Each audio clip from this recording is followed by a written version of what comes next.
Welcome too complicated study.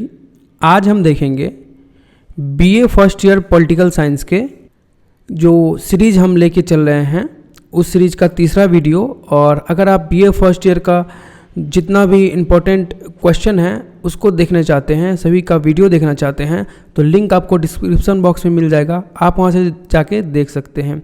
क्योंकि जितना भी मैं BA first year political science का जो टॉपिक कवर कर रहा हूं वो सभी आपके आने वाले एग्ज़ाम के लिए काफ़ी ज़्यादा इंपॉर्टेंट है, तो आप जाके बिल्कुल उस वीडियो को देख सकते हैं। तो आज हम जिस टॉपिक पे बात करने वाले हैं वो है नागरिकता, और इस पे जो है इस तरह के कुछ प्रश्न पूछे जाते हैं। मैंने यहाँ पे एग्जाम्पल के लिए आपको समझाने के लिए रख दिया है। आपसे हो सकता है पूछा जाएगा कि नागरिकता के प्रकार बताइए एवं नागरिकता प्राप्त करने की विधियाँ लिखिए, या अथवा में आप देख सकते हैं लिखा है मैंने कि नागरिकता पर एक निबंध लिखिए, अथवा नागरिकता का क्या अर्थ है, या किस प्रकार एवं किस प्रकार, मतलब कि किस प्रकार नहीं, यहाँ इसके कितने प्रकार होते हैं और इसकी विलुप्त कैसे होती है, ये लिखना है। यहाँ पे थोड़ा सा स्पेलिंग मिस्टेक नहीं, मैंने क्वेश्चन कहीं से उठाया तो वहाँ पे थोड़ा गलती लिखा हुआ था, तो इसको आप करेक्ट कर लेंगे, ठीक है।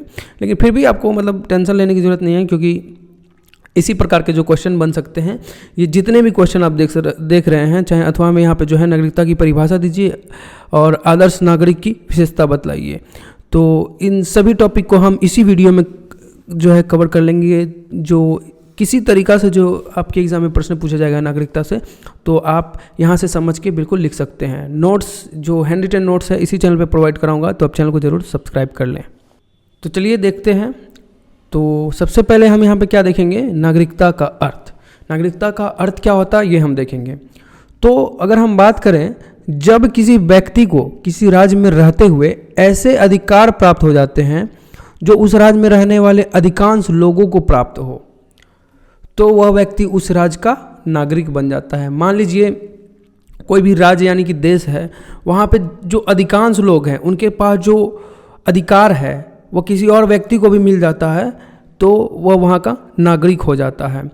और जो है नागरिक कैसे होगा, जब राज्य यानी क्या, देश है कोई भी, उसका जो निर्धारित जितना भी अधिकार है, उसका जो उपभोग या उपयोग है, उसका पूर्णतः हकदार हो जाता है वह नागरिक। मान लीजिए कोई भी नागरिक है, तो कोई देश का नागरिक बन गया, मान लीजिए भारत का ही कोई व्यक्ति भारत का नागरिक बन जाता है, तो जितने भी अधिकार आपको मिले हैं वो उसका भी हकदार हो जाता है। मतलब कि जितना अधिकार आपको है इस देश में रहने का, या भी कोई भी चीज़ करने का, ज़मीन लेने का, यहाँ से वहाँ घूमने जाने का, उसके लिए उसको कोई वीज़ा पासपोर्ट की ज़रूरत नहीं पड़ेगी भारत में किसी भी कोने में जाने में, तो वो भी पूरा का पूरा क्या होता है, हकदार बन जाता है। सरकार के द्वारा जो मान लीजिए किसी तरह का योजना चलाता है, योजना से लाभ मिलता है, तो जिस तरह से आप योजना से लाभ ले सकते हैं, तो वह भी व्यक्ति क्या कर सकता है, पूरा का पूरा हकदार बन जाता है किस चीज़ का, सरकार द्वारा चलाई गई योजना का लाभ उठाने का, तो वो क्या होता है, नागरिक होता है, ठीक है। और अगर हम बात करें, अधिकार तो उसको मिल ही जाता है, साथ ही साथ क्या होता है, उसको कुछ जो सरकार या राज्य के हम कहें या देश का जो निर्धारित किया गया है कर्तव्य, उसको भी पालन करना पड़ता है। कर्तव्य क्या पालन करना पड़ता है, मान लीजिए सरकार का जो कानून है उसको वो पालन करना पड़ता है, चाहे जो भी सरकार निर्धारित करे उसको कर्तव्य का पालन करना पड़ता है। और क्या होता है, उस राज्य के संविधान में जो अधिकार वहाँ के मूल नागरिक, मान लीजिए कि कोई भी नागरिक है भारत का, उसको मिल जाता है नागरिकता, तो जो संविधान का जो मूल अधिकार आपको प्राप्त है उसको भी वो अधिकार प्राप्त हो जाता है। और उस व्यक्ति का जो मूल अधिकार है उसकी रक्षा कौन करेगा, आपकी जो जितने भी अधिकार है उसका हितों का रक्षा कौन करता है, सुप्रीम कोर्ट करता है। तो बिल्कुल उस पर भी ये लागू हो जाएगा कि उसका भी जो हित है, अधिकार है, उसका भी रक्षा सुप्रीम कोर्ट या कोर्ट कर सकता है। तो अब हम देखेंगे नागरिकता की परिभाषा। तो कुछ अलग अलग विद्वान जो हैं उन्होंने अलग अलग परिभाषा दी है, तो मुख्य जो मुझे लगा, मैं यहाँ पे 3 को मैं लेके आया हूँ जो मुझे लगा कि ये तीनों आपको पता होना चाहिए।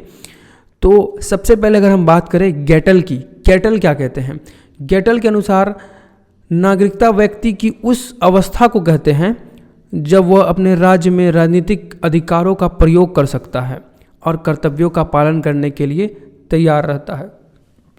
मतलब कि गेटल ये कहना चाहते हैं कि जो भी राजनीतिक अधिकार सभी व्यक्ति को मिले हैं वह भी व्यक्ति यूज कर सकता है, यानी कि प्रयोग कर सकता है जो वहाँ का नागरिक बनता है, और जो भी कर्तव्य हैं उस राज्य के या राज्य मतलब कि उस देश के, उसको पालन करने के लिए वो तैयार हो, वही उसको समझिए कि उस देश का या उस राज्य का नागरिक होता है। तो गेटल के अनुसार ये हो गया नागरिकता की परिभाषा। और अगर हम बात करें लास्की के अनुसार, देखिए लास्की का थोड़ा अलग है। ये क्या कहते हैं कि अपनी शिक्षित बुद्धि को लोकहित में प्रयोग करना ही नागरिकता है। मतलब कि अपनी शिक्षित को लोकहित बुद्धि जो है उसको लोकहित में प्रयोग करना क्या है, नागरिकता है। फिर ब्रायड आते हैं। ब्रायड क्या कहते हैं कि अपनी वफादारी को ठीक ढंग से निभाना ही नागरिकता है। बस ये इतना ही कहते हैं कि वफादारी को ठीक ढंग से निभाइए, आप कहीं के नागरिक बन जाते हैं। तो कहाँ तक ये सही कहते हैं आप मुझे कमेंट करके ज़रूर बताइए। तो आप जैसे कि तीनों आपने देखा मतलब कि नागरिकता का जो परिभाषा देखा, तीनों के आधार पे, चाहे वो गेटल हो, लास्की हो या फिर ब्रायड हो, तो तीनों के आधार पे हम कह सकते हैं कि नागरिकता किसी राज्य में रह रहे व्यक्ति की वह अवस्था है जिसमें उसे उस राज्य की तरफ से कुछ अधिकार मिलते हैं तथा साथ ही उसे उस राज्य के प्रति कुछ कर्तव्यों का निर्वहन करना पड़ता है। तो ये जो है शॉर्ट में हम कह सकते हैं एक परिभाषा है जहाँ पे आप इसका उपयोग कर सकते हैं। अगर आपसे शॉर्ट में कहीं पूछे तो आप ये लिख सकते हैं कि नागरिकता किसी राज्य में रह रहे व्यक्ति की वह अवस्था है जिसमें उसे उस राज्य की तरफ से कुछ अधिकार मिलते हैं तथा साथ ही उसे राज्य के कुछ कर्तव्यों का निर्वहन करना पड़ता है। तो हम देखेंगे नागरिकता के प्रकार यानी कि टाइप्स ऑफ सिटीजनशिप। तो नागरिकता भी अगर हम कहें मुख्य तौर पर, वैसे तो कुछ और भी हम कह सकते हैं, लेकिन मुख्य तौर पे अगर हम कहें तो दो प्रकार के हैं। एक जो है जन्मजात नागरिकता।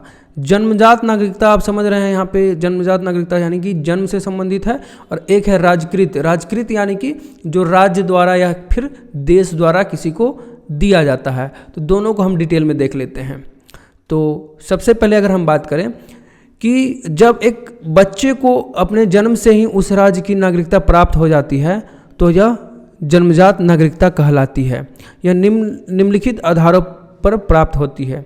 जैसे सबसे पहला क्या है, रक्त के आधार पे। तो रक्त के आधार पे क्या होता है, नागरिकता कैसे मिलता है, इसका अगर हम एग्जाम्पल लेके देखें तो मान लीजिए कि कोई पति पत्नी है, वो कहीं बाहर किसी और देश में घूमने गए और वहाँ उन्होंने अपने संतान को जन्म दिया।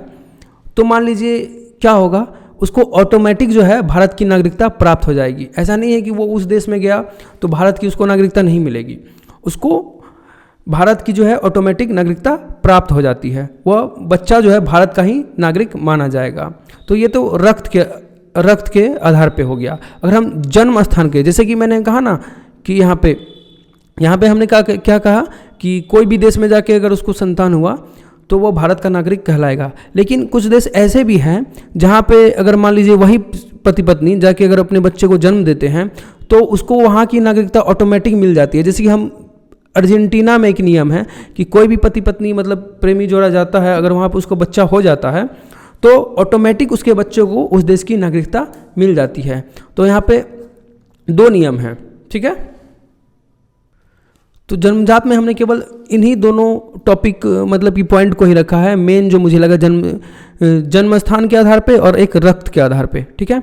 और इसके बाद हम देखेंगे राजकृत नागरिकता, यानी कि जो स्टेट द्वारा, स्टेट यानी आपको पता होगा पॉलिटिकल साइंस अपने अगर ठीक से पढ़ा है, इससे पहले मैंने राज्य के बारे में बताया है कि राज्य क्या होता है, उस वीडियो को आप जरूर जाके देख लें। यानी कि कोई भी देश है तो उसके आधार जो नागरिकता दिया जाता है उसको हम राजकृत नागरिकता यानी कि मतलब देश के द्वारा जो है नागरिकता दिया जाता है वो कह सकते हैं। तो ये कैसे मिलता है चलिए जानते हैं। तो निवास के समय के आधार पे, तो मान लीजिए एग्जाम्पल से हम समझते हैं, कोई व्यक्ति है जिसको मान लीजिए अमेरिका या किसी अन्य देश में जॉब लग गई, वहाँ वो चला जाता है, फिर वहाँ जाता है, उसको मन लग जाती है और वो सोचता है कि क्यों ना मैं यहीं रह जाता हूँ। तो वह वहाँ की सिटीजनशिप के लिए सरकार को आवेदन देता है, जो वहाँ पे फॉर्मेलिटीज़ होती है उसको पूरा करता है, एप्लीकेशन या जो भी उसको देना होता है वो सरकार को लिख कर देता है। तो सरकार क्या करती है, देखती है कि क्या इसको दिया जाना चाहिए या नहीं दिया जाना चाहिए नागरिकता। तो अब वहाँ पे सरकार पे डिपेंड करता है कि वह उसको नागरिकता देती है कि नहीं। कुछ देश में क्या होता है कि कुछ समय के लिए दिया जाता है और कुछ देशों में क्या होता है, आपको सबसे पहले ये देखेगा कि आप कितने वर्षों से आप उसके देश में रह रहे हैं। कुछ देश है जैसे वहाँ पे आप 5 वर्ष से अधिक रहते हैं तो आप वहाँ का नागरिकता ले सकते हैं, बन सकते हैं आप वहाँ के नागरिक। और कुछ ऐसे देश हैं जहाँ पे 3 वर्ष में भी मिल जाता है। तो इस तरह के अलग अलग नियम अलग अलग देश में हैं। उसके बाद जो आता है विवाह के आधार पे, ये काफ़ी फेमस है। जिनको बाहर विदेश में नागरिकता लेना होता है ये तरीका अपनाते हैं। आपको अगर हम बात करें, एग्ज़ाम्पल दें, तो अपने एक बहुत ही अच्छा एग्ज़ाम्पल देता हूँ, आप समझ पाएंगे उससे। प्रियंका चोपड़ा का आपने नाम सुना होगा। उन्होंने जैसे निक जॉन से उन्होंने शादी की तो उसको क्या हो गया, सीधे सीधे अमेरिका की क्या हुई, नागरिक वो बन गई। उसको कुछ और करने की ज़रूरत नहीं हुई। तो मान लीजिए कहीं किसी अन्य देश की लड़की है, अगर आप उसको शादी कर लेते हो उससे तो वह भारत की नागरिक बन जाएगी। और जापान में क्या होता है कि आप मान लीजिए जापान की जो लड़की है यानी स्त्री है उसे शादी करते हैं तो आप क्या होते हैं, आप जापान के नागरिक बन जाते हैं। अब वहाँ पे शायद जापान में जनसंख्या की जो कमी है उसको देखकर जापान की सरकार ने जो है शायद ये फैसला लिया होगा कि जितने भी जो मर्द हैं अगर वहाँ की लड़की से शादी करते हैं तो वो ऑटोमेटिक जापान के नागरिक बन जाते हैं, वहाँ की नागरिकता प्राप्त हो जाती है। लेकिन भारत में ऐसा नियम है कि आप किसी अन्य देश की लड़की से शादी करते हैं तो ऑटोमेटिक वो लड़की भारत की नागरिक बन जाती है। उसके बाद एक और तरीका है जो है संपत्ति खरीद कर। मान लीजिए आप कोई देश है, आप वहाँ पे संपत्ति खरीद लेते हैं तो ऑटोमेटिक आपको वहाँ की जो है नागरिकता मिल जाती है, या फिर कुछ फॉर्मेलिटीज़ होगी उनको पूरी करने के बाद आपको वहाँ की नागरिकता मिल जाती है। खासकर अगर हम फेमस की बात करें तो पेरू और मेक्सिको, ये 2 ऐसे देश हैं जहाँ पे ये नियम बहुत ही फेमस है। यहाँ पे मान लीजिए आपको नागरिक यहाँ का बनना है तो आप यहाँ पे जाके छोटा सा लैंड या ज़मीन, थोड़ा सा भी आप कोई बंगला वंगला कुछ भी खरीद सकते हैं तो आप वहाँ के ऑटोमेटिक नागरिक बन जाएंगे। उसके बाद एक तरीका आता है विजय द्वारा। विजय द्वारा मतलब कि मान लीजिए कोई भी देश है, किसी देश पे आक्रमण करता है और कुछ हिस्से को, कुछ राज्य को या कुछ ज़िले को कब्जा लेता है तो ऑटोमेटिक जो देश कब्जा करता है और जितने भाग पे कब्जा करता है वहाँ के जितने भी नागरिक होते हैं उस देश के नागरिक बन जाते हैं। मान लीजिए जैसे कि रूस है, वो यूक्रेन पे कब्जा कर रहा है, जितने मान लीजिए उसने जितने भी भागों पे कब्जा किया है, अब जितने भी नागरिक वहाँ पे बचेंगे वो सभी क्या हो जाएंगे, रूस के नागरिक होते जाएंगे, मतलब रूस के नागरिक कहलाएंगे। मान लीजिए अगर भविष्य में भारत कभी पाकिस्तान पे हमला कर देता है तो जितना भी जो भाग है, मान लीजिए एग्जांपल के लिए हम बात करते हैं लाहौर पे जैसे हमने कब्जा कर लिया, भारत ने अगर लाहौर पे कब्जा कर लिया तो जितने भी लाहौर के नागरिक होंगे वो सभी क्या हो जाएंगे, भारतीय हो जाएंगे। इसके बाद एक जो टॉपिक आता है नागरिकता का छिन जाना। यहाँ पे मैं केवल 2 ही जो मेन इंपॉर्टेंट पॉइंट है वो मैंने रखा हूँ। यहाँ पे कोई और भी कारण हो सकता है, लेकिन यहाँ पे जो मुख्य 2 कारण है जिसके कारण से नागरिकता छीनी जाती है वो मैं यहाँ पे डिस्कस करता हूँ। तो सबसे पहला जो कारण है देशद्रोह के कारण। मान लीजिए कोई व्यक्ति है जो देशद्रोह करता है, किसी अन्य तरह का अपराध करता है, जैसे कि आतंकवादी बन जाता है या फिर कुछ गुप्त सूचना सेना का इधर से उधर करता है, कोई भी अन्य जो बहुत ही गंभीर अपराध है उस तरह का अपराध करता है तो सरकार को मतलब ये हक है कि वह उसकी नागरिकता छीन सके। ये हो गया एक। और एक क्या होता है दोहरी नागरिकता। भारत में नियम क्या है कि अगर आप मान लीजिए चल गए ब्रिटेन चले गए और आपने ब्रिटेन की नागरिकता ले ली तो ऑटोमेटिक आपसे जो है भारत की नागरिकता छिन जाएगी। तो यह जो कुछ देश में नियम होता है। और कुछ देश में नियम क्या होता है, आप वहाँ पे 2 नागरिकता रख सकते हैं। जैसे अगर हम पाकिस्तान की बात करें, वहाँ पे जो है ये डुअल सिटीजनशिप काफ़ी ज़्यादा मतलब चलता है कि कुछ लोग रहते हैं पाकिस्तान में भी और फिर चले जाते हैं अमेरिका, ब्रिटेन या फिर जहाँ वो जाना चाहें, तो वहाँ पे 2 तरह की नागरिकता रख सकते हैं। लेकिन भारत में ऐसा नहीं होता है। तो कैसा लगा वीडियो आप कमेंट में ज़रूर बताइएगा, क्योंकि जब तक आप बताएंगे नहीं क्या कमी रह गया तो हम उसको ठीक कैसे करेंगे। तो बिल्कुल आप कमेंट करके ज़रूर बताइएगा। और PDF के लिए आप यहाँ से टेलीग्राम चैनल पे हमसे जुड़ सकते हैं और बेल आइकन को ज़रूर दबा लीजिएगा। और मैं आपसे कहना चाहूँगा कि अगर आप चाहते हैं कि मैं हिंदी में नोट्स प्रोवाइड कराऊँ तो मुझे कमेंट करके ज़रूर बताएं। मिलते हैं अगले वीडियो में, तब तक के लिए धन्यवाद।